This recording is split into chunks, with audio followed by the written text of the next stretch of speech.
आज हम chapter number 5 के बारे में पढ़ेंगे जिसका नाम है सेल साइकिल। रिप्रोडक्शन जिंदगी की बुनियादी खुसूसियत है। ये बुनियादी खुसूसियत इसलिए है क्योंकि इसके बगैर किसी भी स्पीशी का सर्वाइवल मुमकिन नहीं है। जाहिर है जब नए इंडिविजुअल नहीं बनेंगे, नए जानदार नहीं बनेंगे, पुराने जो है वो ख़त्म होते जाएंगे तो एक टाइम ऐसा आएगा कि कोई भी जानदार नहीं बचेगा। इसलिए अपने सर्वाइवल के लिए हर ऑर्गेनिज्म रिप्रोड्यूस करता है और ये लाइफ की बेसिक कैरेक्टरिस्टिक्स में से एक है। Reproduction different levels of organisation पर होती है। क्रोमोसोम भी रिप्रोड्यूस करते हैं और नए क्रोमोसोम्स बनाते हैं।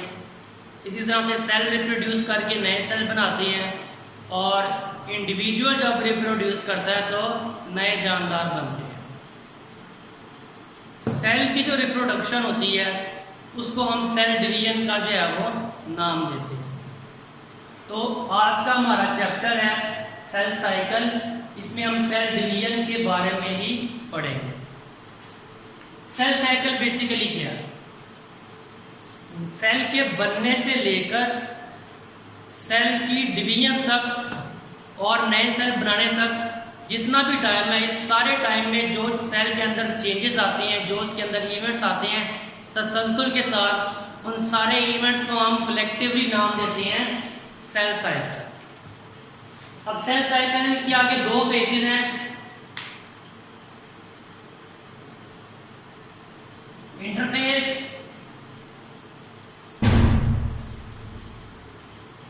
Number 2 mitotic phase.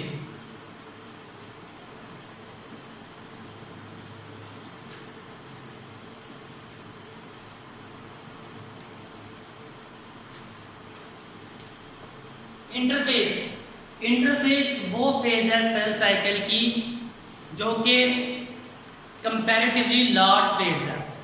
Cell cycle का मेजॉरिटी जो पोर्शन है वो इंटरफेस पर मुश्तमिल होता है। इस फेज में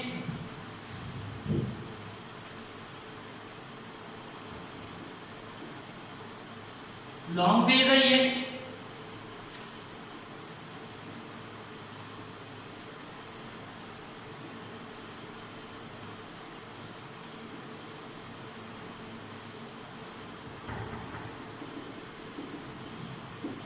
इसमें मेटाबॉलिक एक्टिविटी बहुत ज्यादा हाई होती है।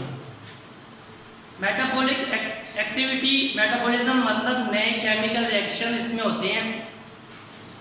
तो इसलिए मेटाबॉलिक एक्टिविटी इस फेज की बहुत ज़्यादा होती है क्योंकि इस फेज में सेल अपने आप को सेल डिवीजन के लिए प्रिपेयर कर रहा होता है। जाहिर है किसी भी काम की प्रिपरेशन के लिए ज़्यादा अरसा जो है वो दरकार होता है। जैसे स्टूडेंट्स एग्जाम्स की प्रिपरेशन के लिए सारा साल तैयारी करते हैं, एग्ज़ाम देने के लिए सारा साल वो तैयारी करते हैं और एग्ज़ाम्स का ड्यूरेशन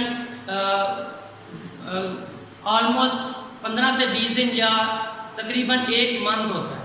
तो 1 माह के एग्ज़ाम के लिए स्टूडेंट्स 11 मंथ जो है वो अपने आप को प्रिपेयर करते हैं। इसी तरह से सेल अपने आप को डिवाइड करने के लिए इंटरफेस में अपने आप को प्रिपेयर करता है।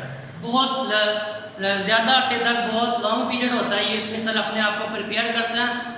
और प्रिपेयर किस तरह से करता है कि इसमें मेटाबॉलिक एक्टिविटी उसकी बढ़ जाती है, नए सेल्स नए ऑर्गेनल्स बनते हैं, ग्रो करते हैं, बहुत सी ऐसी प्रोटीन्स बनती हैं, एंजाइम्स बनते हैं जो कि सेल डिवीजन में सेल को दरकार होते हैं। तो इसलिए इंटरफेस जो है वो लॉन्ग फेज है और इसमें मेटाबॉलिक एक्टिविटी बहुत ज़्यादा हाई होती है। माइटोटिक फेज क्या है? माइटोटिक फेज जो है वो डिवाइडिंग फेज है।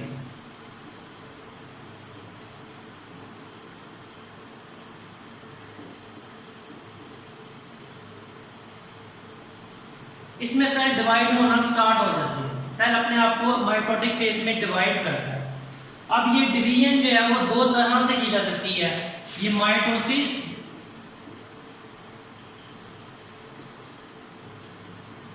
और मियोसिस से की जाती है। डिवीजन दो तरह की है, माइटोसिस, या सेल माइटोसिस से डिवाइड करेगा या सेल मियोसिस से डिवाइड करेगा। इंटरफेस के आगे फर्दर जो है वो डिफरेंट फेजेस हैं, वो हम वन बाय वन आप डिस्कस करेंगे।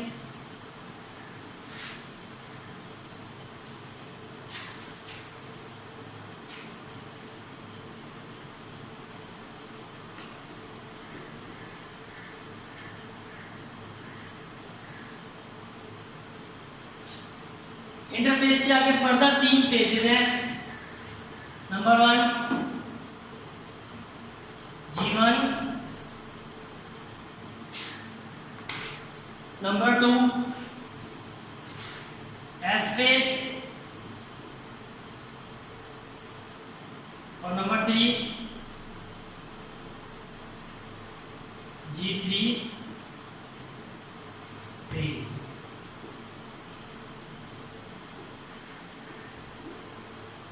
ये इंटरफेस की थ्री फेजेस है।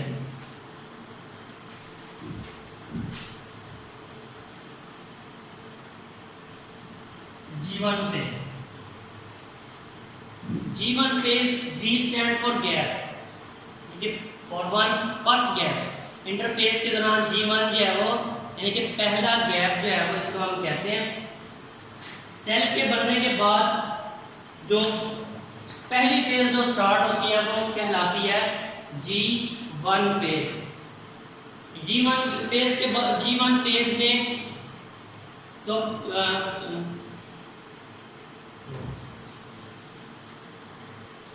G1 फेज में डिफरेंट जो है वो फंक्शन परफॉर्म किए जाते हैं, जिनमें सबसे पहला जो है वो cell grow in size.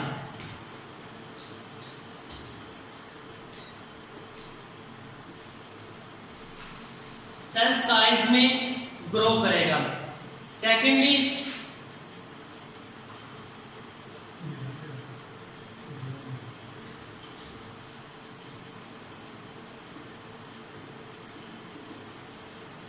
Protein supply जो है वो बढ़ जाएगी G1 फेज के अंदर। थर्ड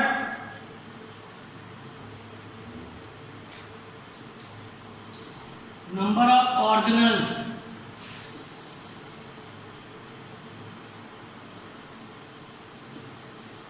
G1 फेज में सेल के ऑर्गेनेलिस जो हैं वो भी इंक्रीज कर दिए जाते हैं, उस तरह के नए ऑर्गेनेलिस में जो है वो बनते हैं, जैसे कि माइटोकॉन्ड्रिया, राइबोसोम वगैरह, ये डुप्लीकेट कर दिए जाते हैं, नए ऑर्गेनल जो है वो बनते हैं। और last one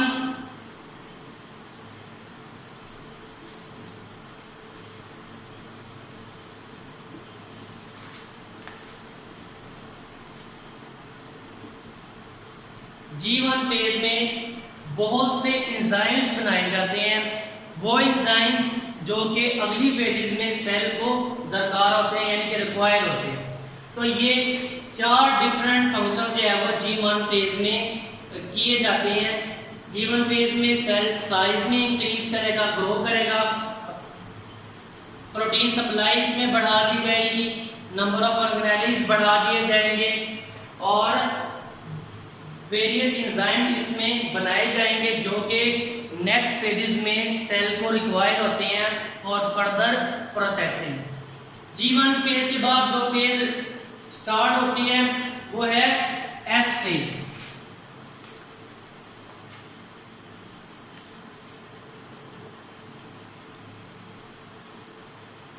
S for synthesis.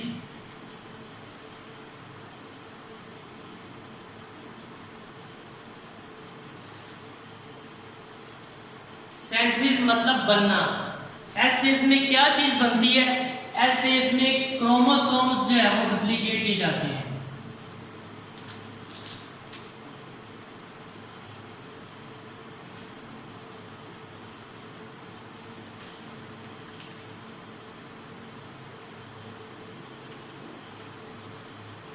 S phase में जो क्रोमोसोम्स हैं वो डुप्लीकेट कर दिए जाते हैं और अब जो है वो एक क्रोमोसोम जो है वो दो सिस्टर क्रोमैटिड्स के ऊपर मुश्तमिल होता है।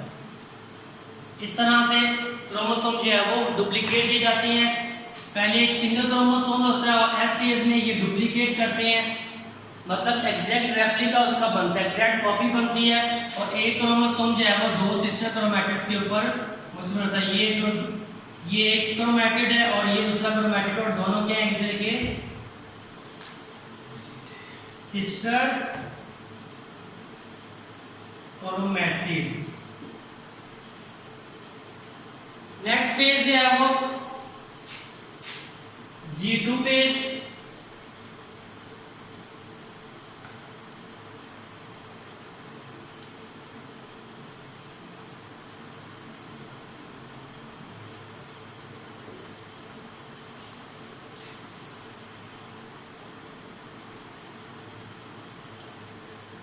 G2 फेज मतलब सेकेंड गैप। G2 फेज में सेल माइटोटिक फेज में एंटर हो जाता है, यानी कि सेल अपने आप को मुकम्मल प्रिपेयर कर चुका होता है और जो है वो एंटर हो जाता है सेकेंड फेज के अंदर, जिसे हम कहते हैं माइटोटिक फेज के अंदर।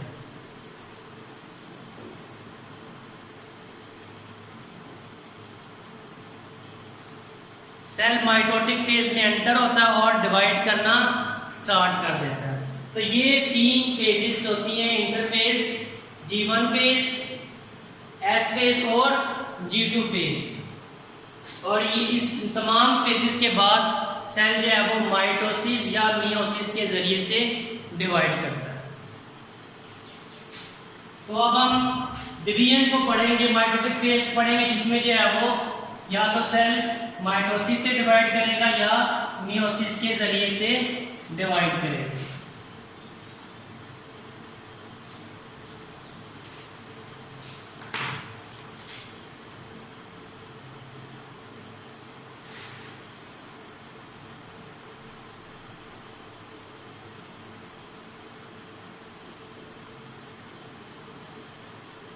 सबसे पहले हम माइटोसिस की बात करेंगे। माइटोसिस ऐसी सेल डिवीजन है जिसमें पेरेंट सेल, जो पहले से मौजूद सेल होता है उसे हम पेरेंट सेल कहते हैं। पेरेंट सेल डिवाइड होके दो डॉटर सेल्स बनाएगा। लेट्स सपोज ये पेरेंट सेल है,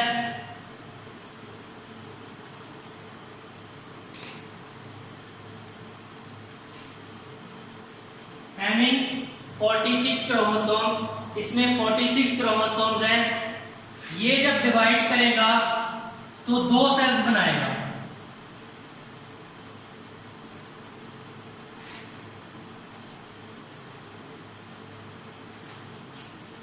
नए बनने वाले जो सेल्स हैं इन्हें हम कहते हैं daughter cells.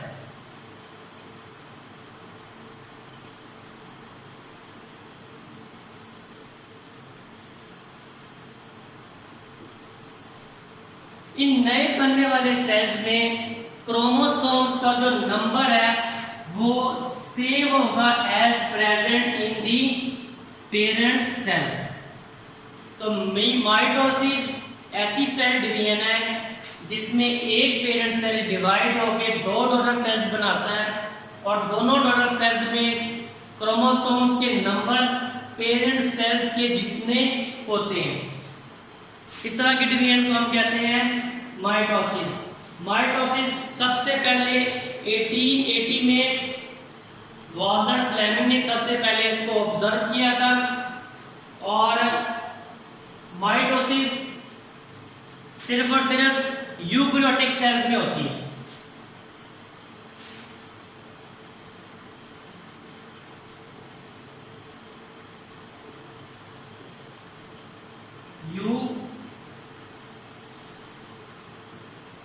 Eukaryotic cell. Mitosis eukaryotic cells में, और यूकेरियोटिक सेल्स के भी जो सोमैटिक सेल्स हैं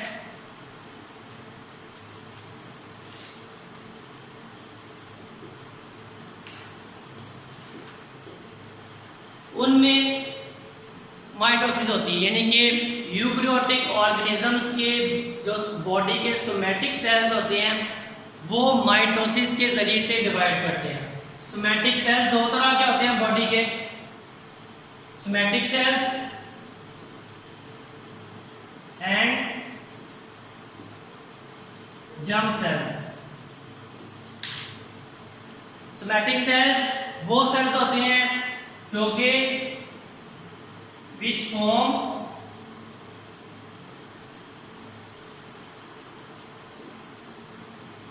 बॉडी, जो कि पूरी बॉडी को जो है बनाने वाले सेल्स जो है वो सोमैटिक सेल्स कहलाते हैं, जबकि गैमेट्स बनाने वाले सेल्स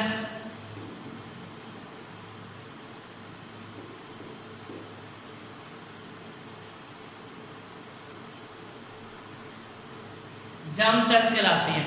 गैमेट दो तरह के होते हैं, sperm male gametes and female gametes. Male gametes को स्पर्म का नाम देते हैं और फीमेल गैमेट्स को हम एग या ओवम का नाम दिया जाता है। तो ये था माइटोसिस का इंट्रोडक्शन, माइटोसिस की डेफिनेशन। माइटोसिस ऐसी सेल डिवीजन है इसमें एक पेरेंट सेल दो डॉटर सेल्स में डिवाइड करता है और डॉटर सेल्स में नंबर ऑफ क्रोमोसोम सेम रहते हैं as present in the parent cell. अब माइटोसिस किन सेल्स में होती है? माइटोसिस यूकैरियोटिक के सोमैटिक सेल्स में होती है। प्रोकैरियोटिक ऑर्गेनिजम्स में माइटोसिस नहीं होती। प्रोकैरियोटिक सेल्स माइटोसिस के जरिए से डिवाइड नहीं करते। अब हम बात करेंगे माइटोसिस की फेजेस की।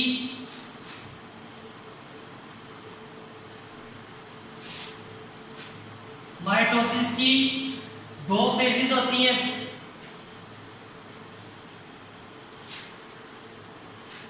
Number 1 karyokinesis and number 2 cytokinesis. Karyo means nucleus and kinesis mean breakage.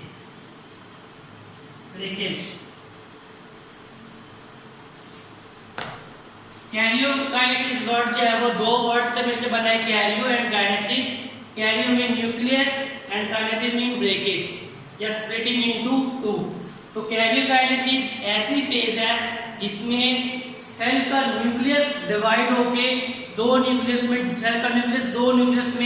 Divide होता है, जबकि साइटोकाइनेसिस ये भी दो वर्ड से मिलकर बना है, साइटोप्लाज्म और काइनेसिस मीन ब्रेकेज या division. So cytokinesis is the division of cytoplasm. ठीक है, माइटोसिस की दो फेजेस है, karyokinesis and cytokinesis. Karyokinesis is the division of nucleus and cytokinesis is the division of cytoplasm. Karyokinesis की आगे further 4 phases हैं, इनमें नंबर 1 है प्रोफेज, नंबर 2 मेटाफेज,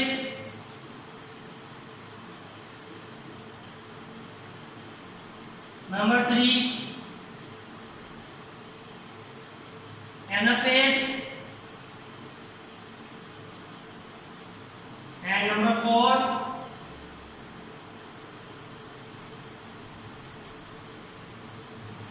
टेलोफेज।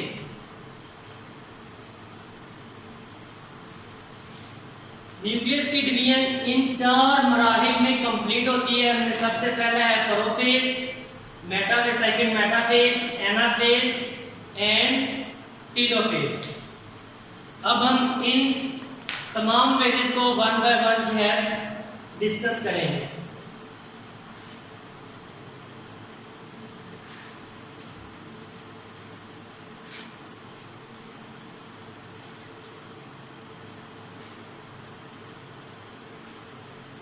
सबसे पहले हम डिस्कस करेंगे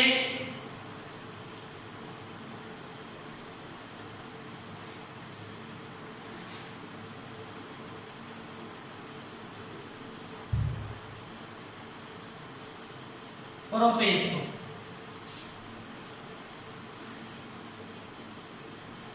हम ये तमाम फेजेस हैं, प्रोफेज, मेटाफेज, एनाफेज और टेलोफेज, इनको डायग्राम के जरिए से अगर एक्सप्लेन करें, डायग्राम के जरिए से इसको समझने की कोशिश करते हैं।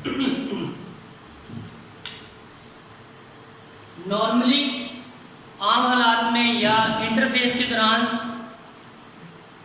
क्रोमोसोम जो है वो एक गुच्छे की शक्ल में पाए जाते हैं। उसको हम क्या नाम देते हैं? क्रोमैटिन का।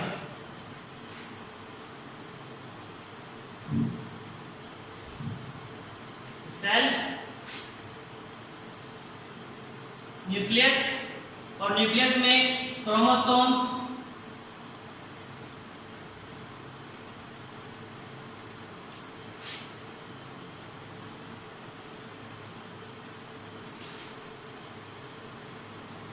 लूज थ्रेड लाइक स्ट्रक्चर में पाए जाते हैं, जिसे हम क्या नाम देते हैं? क्रोमैटिन का। और दो इसमें सेंट्रोमेयर पाए जाते हैं। दो सेंट्रोमेयर पेरिफेरल सेल के पाए जाते हैं, हम नाम देते हैं सेंट्रोसोम का। लेकिन जैसे ही प्रोफेज स्टार्ट होती है,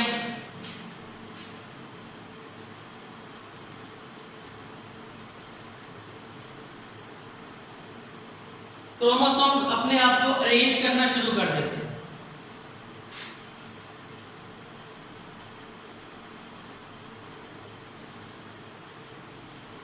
और क्रोमैटिन अपने आप को हाईली ऑर्डर्ड स्ट्रक्चर में अरेंज करता है।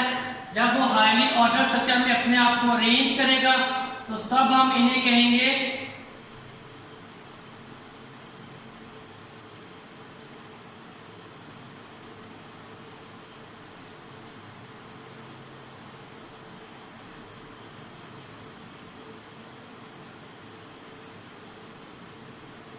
इस तरह के स्ट्रक्चर में अपने आप को अरेंज करता है।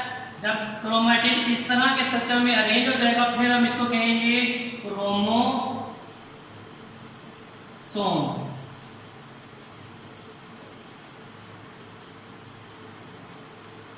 एस फेज के दौरान क्योंकि ये क्रोमोसोम ऑलरेडी डुप्लीकेट हो जाते हैं और एक क्रोमोसोम जो है वो दो सिस्टर क्रोमैटिड्स के ऊपर मुश्तमिल होता है। जैसे अगर मैं इसको ऐसे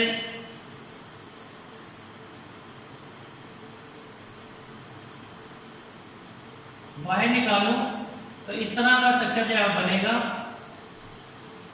ये दोनों एक दूसरे के क्या है? Sister chromatid. और ये एक पॉइंट के साथ जुड़े होते हैं। इस पॉइंट को हम नाम देते हैं सेंट्रोमेयर का। दोनों सिस्टर क्रोमैटिड एक पॉइंट के साथ अटैच होते हैं। इस पॉइंट को हम नाम देते हैं सेंट्रोमेयर का। अब इस सेंट्रोमेयर में एक पॉइंट ऐसा होता है, इस पॉइंट को हम नाम देते हैं काइनेटोकोर का।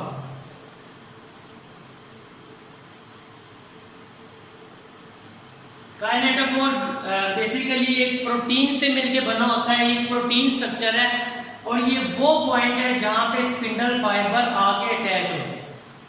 तो ये क्रोमोसोम का स्ट्रक्चर था।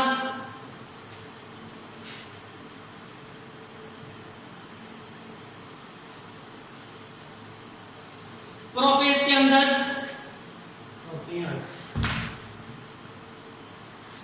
माइटोसिस के पूरे प्रोसेस को हम डायग्रामेटिकली एक्सप्लेन डायग्राम के जरिए से समझने की कोशिश करते हैं। माइटोसिस से पहले, सेल डिवीजन से पहले, इंटरफेज के दौरान genetic material loose thread like form के अंदर अरेंज होता है। लूज थ्रेड लाइक फॉर्म में पाया जाता है, गुच्छे की शक्ल में पाया जाता है। उसको हम कहते हैं क्रोमैटिन। इस तरह से ये लूज थ्रेड लाइक फॉर्म के स्ट्रक्चर में क्रोमोसोम जो है वो जेनेटिक मटेरियल पाया जाता है। इस स्ट्रक्चर में या इस फॉर्म में हम जेनेटिक मटेरियल को नाम देते हैं क्रोमैटिन। इसके अलावा जैसे ही प्रोफेज सेल डिवाइड करना स्टार्ट करता है और सेल की पहली फेज आती है जिसे हम प्रोफेज का नाम देते हैं, क्रोमोसोम्स अपने आप को एक हाईली ऑर्डर स्ट्रक्चर में अरेंज करते हैं। वो हाईली ऑर्डर स्ट्रक्चर जो है वो क्रोमोसोम्स कहलाते हैं। इस तरह से क्रोमोसोम्स अपने आप को अरेंज करते हैं।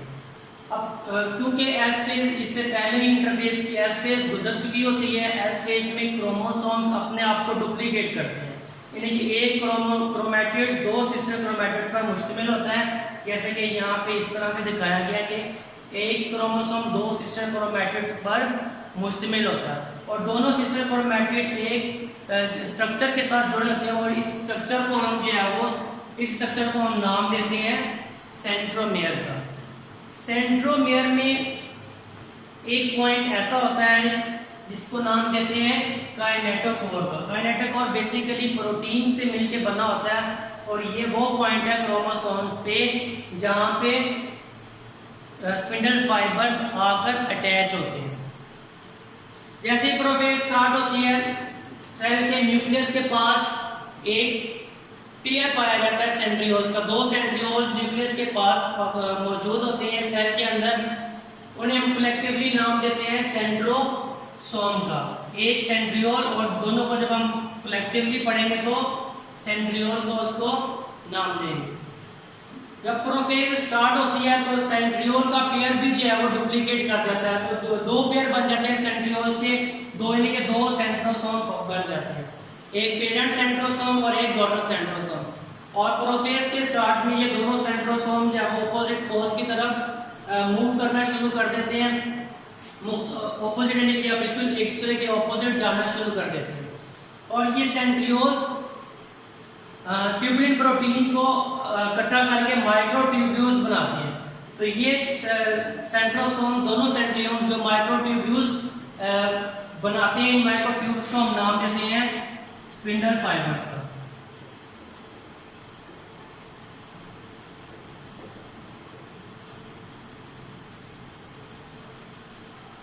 और जब ये स्पिंडल फाइबर कंप्लीट बन जाती है, पूरा एक इनका जब सेट बन जाता है तो फिर मैंने माइटोटिक स्पिंडल का नाम देते हैं।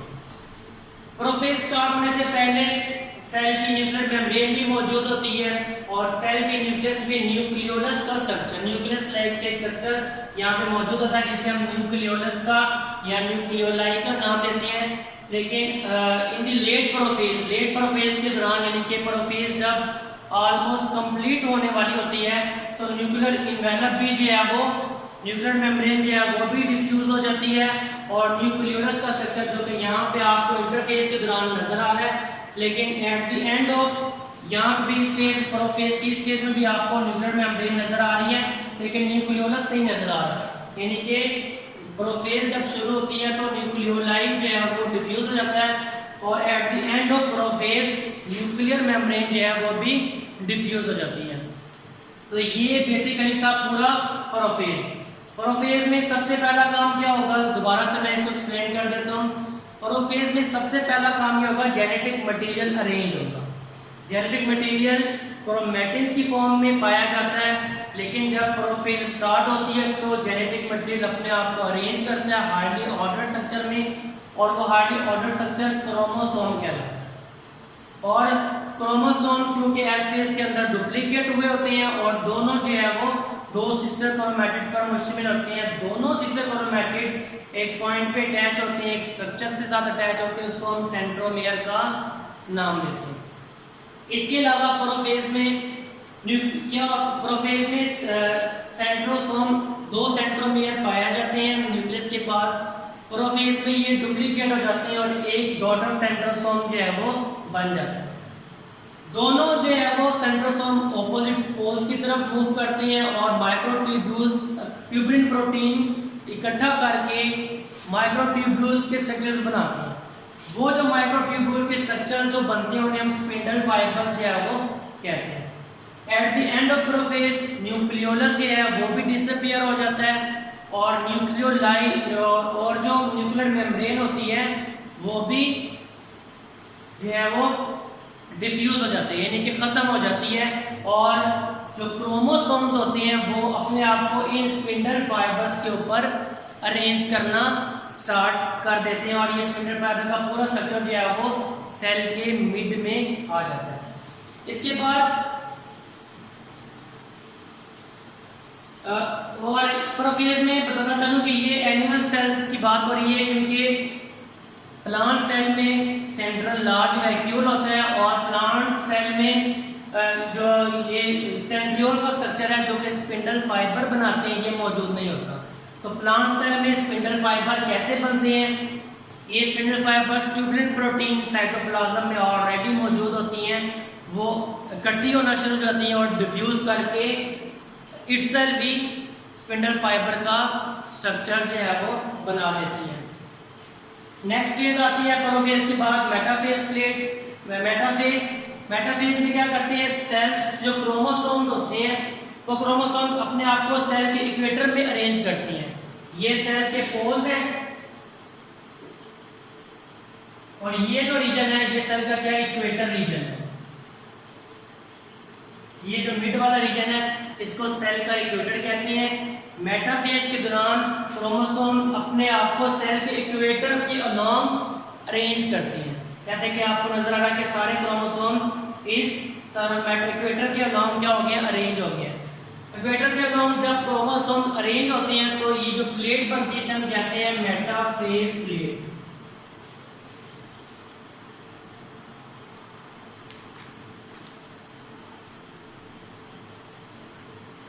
मेटाफेज प्लेट बनने के बाद स्पिंडल फाइबर जो है वो क्रोमोसोम्स के सेंट्रोमेयर पे मौजूद काइनेटोकोर के साथ जाके अटैच होना शुरू हो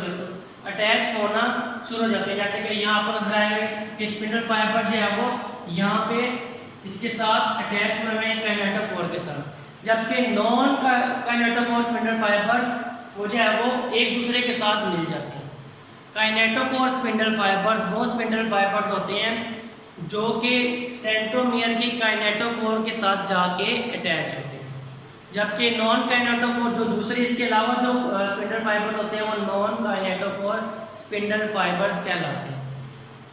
तो मेटाफेज में दो ये काम होते हैं। पहला काम कि क्रोमोसोम अपने आप को सेल के इक्वेटर में अरेंज करते हैं, और दूसरा काम ये होता है कि स्पिंडल फाइबर्स लेंथ इलोंगेट होती हैं, लंबे होते हैं, और जाकर काइनेटोकोर के साथ अटैच हो जाते हैं। काइनेटोकोर के साथ जाके अटैच होते हैं, जबकि नॉन काइनेटोकोर स्पिंडल फाइबर वो इलोंगेट होके आपस में मिल जाते हैं। जैसे कि यहाँ पे ये दिखाया गया है कि ये आपस में मिल रहे हैं, ये नॉन काइनेटोकोर स्पिंडल फाइबर है, और जबकि ये वाले स्पिंडल फाइबर है ये काइनेटोकोर स्पिंडल फाइबर, और जबकि ये वाले जो स्पिंडल फाइबर है ये नॉन काइनेटोकोर स्पिंडल फाइबर।